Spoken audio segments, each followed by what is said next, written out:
The reason we gave for entering World War I was to help defend Belgium's neutrality. Germany had marched upon Belgium, and it was our job to help. I do not suggest that this was not a fair cause, or that we should not have done so. We can see that in conflict since, our aims have been very much similar. Afghanistan, for example. Yet behind these motives of peace and protection lays another, more political angle. America invaded Iraq, and we followed. America invaded Afghanistan, and we followed.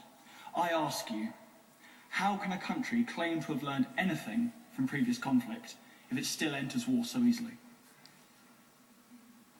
Our armed forces are second to none. Their training is the best in the world, and we are ready to face any threat wherever it may come from. This, whilst undeniably applaudable, must be questioned. Is it so right that we are prepared for conflict? Must we always be at a state of readiness?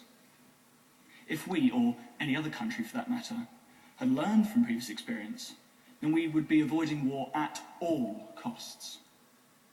Such militarisation is no longer appropriate for the world we face today. We must now look at the aftermath of war. In the First World War, we used 2.5 million soldiers from outside of the United Kingdom.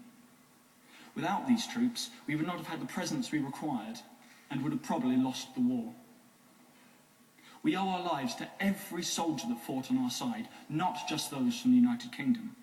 And yet we hear stories of foreign soldiers who have fought in conflict since, threatened with deportation, after they've completed many years of service.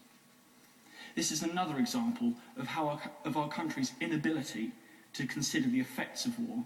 We focus solely on the preparation for war and conduct during. Our modern society has not endured war on the same scale as World War I. During the Great War, our country banded together and showed solidarity in the face of adversity. Now we see that the brunt of conflicts lies solely upon the shoulders of the soldiers and their families, which is a tiny percentage of the population. Those brave soldiers, those brave wives, those brave husbands, those brave parents and children, those brave few who carry the weight of the government's decisions upon their shoulders and are largely forgotten by the state which put them there, and by the rest of society who would rather feign ignorance than face the real consequences of war.